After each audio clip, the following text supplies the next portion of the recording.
In a previous video of mine, Sorry, Not Sorry, or Am I talked about people when they use the words I'm sorry in a very inappropriate way that actually belittles the person.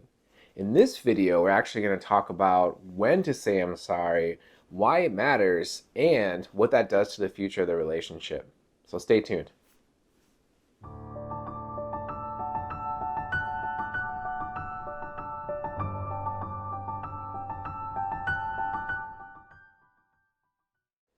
So I'm going to cut right to the chase. There are four very simple steps from when saying I'm sorry.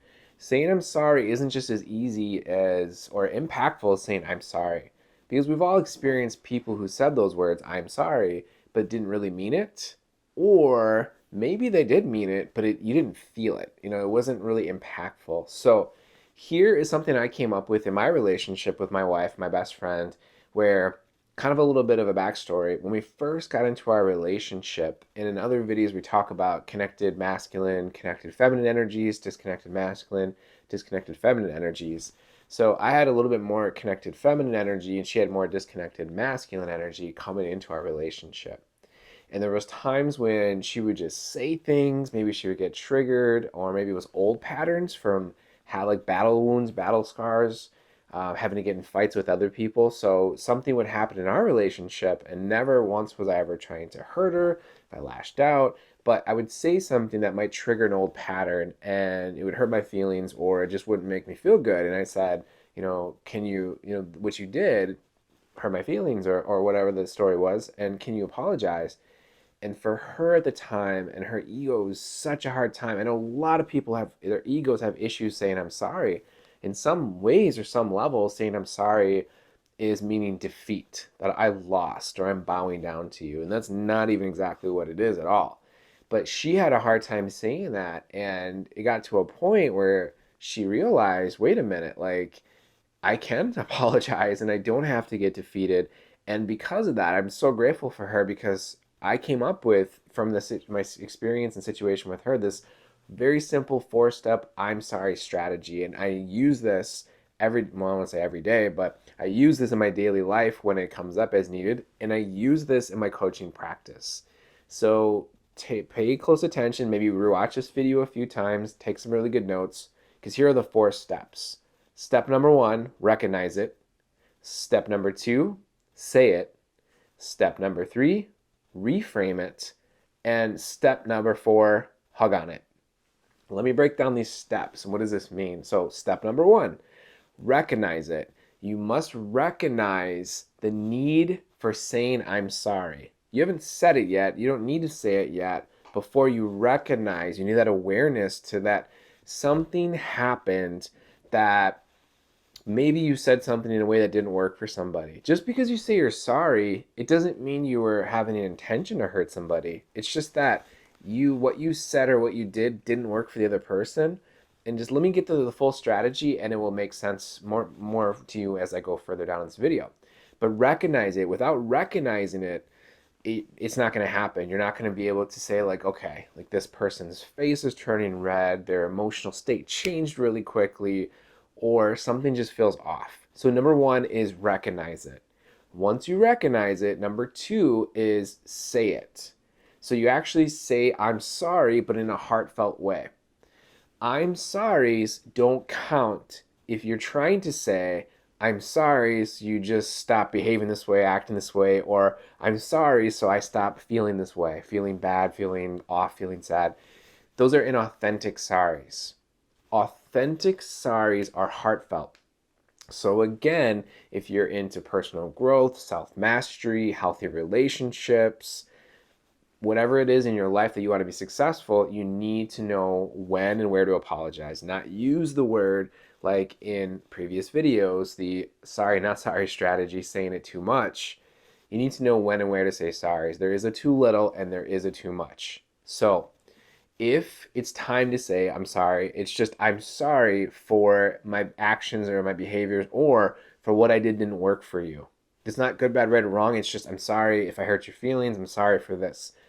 Now, I'm sorry doesn't mean, if you in a previous video, is my whole being or identity is sorry. Like, I'm a sorry person. I am sorry. It's I am sorry for what I said, what I did, or that it hurt your feelings. Then we go to step number 3, which is reframe it. This is one of the most important steps. So step number 1 is recognize it. Step number 2, say it. Now step number 3 is probably the most important, which is reframe it. Meaning, you have to decide how you're going to respond differently next time. I'll give you an example. If you and I are in a relationship and I say something that hurts your feelings, to me that's not good, bad, right, or wrong. Am I ever trying to hurt your feelings or anybody else's feelings? No. Could that happen? Yeah.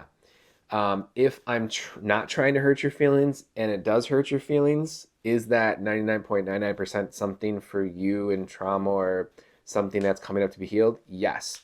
But that really doesn't matter. If I hurt your feelings intentionally, which I never will, or unintentionally, it doesn't matter to me. If I hurt your feelings, I'm going to say I'm sorry. But then I'm going to use my intuition. I'm going to use my discernment to find out what exactly did I do to get this reaction or response. And I'm going to create a file in my mind that this person, this doesn't work for them. Now, I don't want to get too technical because this can get really deep, because people have many parts to them. People have many personalities. There is moon cycles, there's menstruation cycles, there's hormone levels, there's blood sugar levels, there's stress levels. I can go on and on and on. So you can say one thing to somebody, exact same tonality and cadence and words, and they might have a different response at a different day, different minute, different hour, different year. That's where it just, if you come back to the roots, if you cause hurt to somebody intentionally or unintentionally, say I'm sorry. But then decide either for yourself with your intuition, okay, I'm going to do this differently next time, or work with the person.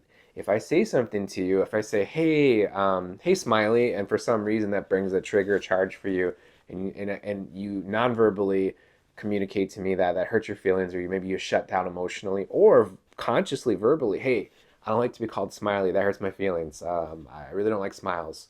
Okay, great. So instead of calling you Smiley, what would you like me to call you? This goes back to step number 3, which is reframe it. However I delivered my communication, if it didn't work for you, I'm going to immediately ditch it and try something better, but I'm going to remember it because I don't want to repeat the same learning experiences. One of the most important resources or mental sentences to learn, discern, contemplate, and repeat is, there is no such thing as failure. There's only feedback. So, and here's another one. Here's a bonus one. There's no such thing as mistakes.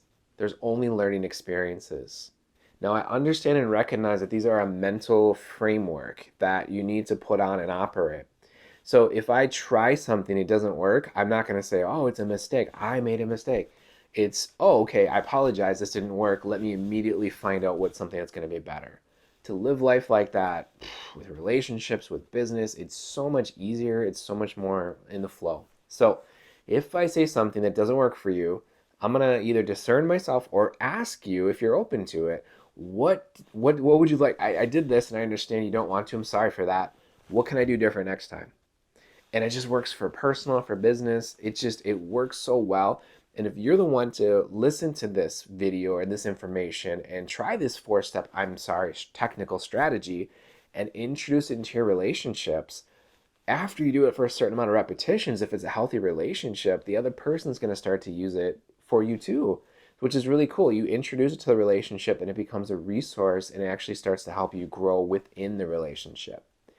Then we're going into step number 4. Now, step number 4, there's some options here. But for me, if I'm really close with somebody, now this isn't necessarily for a professional or a client. This is just more for a personal relationship for me. You have to decide what it is for you. For me, if it's my wife, my best friend, if she says something and let's say it hurts my feelings, and I have a very strong nervous system and I have a high pain tolerance, and I can reframe things as well, but I'm also human. So I don't get hurt very much. It takes a lot to actually hurt me, but sometimes I can be sensitive, younger parts, whatever the story of the case might be. But let's say she says something to me and I say, hey, that hurt my feelings, and she says, I'm sorry. And this is what's interesting about relationships. This is why I say step number 3, which is reframe it, is probably the most important, but step number 4 is equally as important. Because when people get hurt, think about it for a second. Feel about it for a second. When you or I get hurt, what do people normally do? When somebody's open, think of a visual, a metaphor of in your heart, it's like a drawbridge. So the drawbridge is open, it's down, meaning love or energy or emotions or whatever can pass to and through. You have like a free pass and it's open, it's free, it's safe. But as soon as somebody gets hurt, they usually quickly shut the drawbridge, which stops flow in the relationships. The people stop feeling love. People stop feeling authentic. And that is step 4 is hug on it to seal the deal. So for me and my wife, this is our strategy for this in personal life. If she says sorry and I might have a conversation with her, hey, this would work better for me next time, and she listens and she respects me because I obviously do this with her too. It started with me doing it with her, and then she can do it with me as well.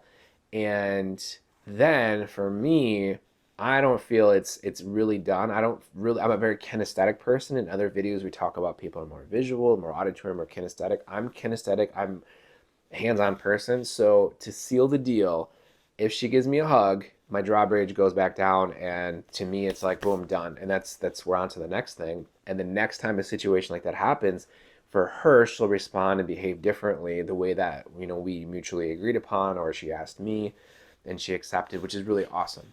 Now, if it's in more of a professional environment, maybe you can do the I'm sorry strategy, but maybe you do a handshake instead.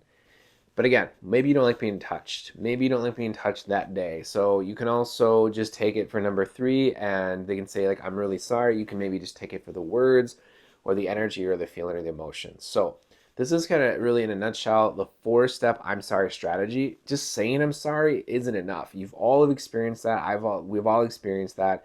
It's not enough, or I'm not really feeling it, or I don't really believe you, or you say you're sorry, but you're going to do it again. Like what's going to change differently next time? So the 4-step I'm sorry strategy is you got to recognize it first. And the more you develop and practice this, the easier and the quicker and the automatic it gets. And then you got to say I'm sorry in a heartfelt way, reframe it. Okay, this is what I'll do different next time, which shows that you actually care about the person and the relationship and yourself. And the 4th one is hug on it or seal the deal, whether it's a handshake, a hug, or just like a smile. So those are the 4-step strategies. I would love to have you give it a try and give me your feedback in the comments below. It's a game changer. And if you can get past, the more you use this strategy, it dissolves egos for both people, which is great because the ego is the biggest opponent in anybody's lives. The ego is the biggest thing that blocks a person from happiness, health, wealth, and success. And the more you can do that, the more your heart can flow free, the more your relationships can be healthy, and you can just move forward in life. So leave a comment below. Let me know how it works. And if there's any other things that you want in the future, any other topics, put in the comments too. And if it's really exciting for me, or if I feel like it can add a lot of value, I'll make a video about it. So see you in the next video. Thanks for watching today.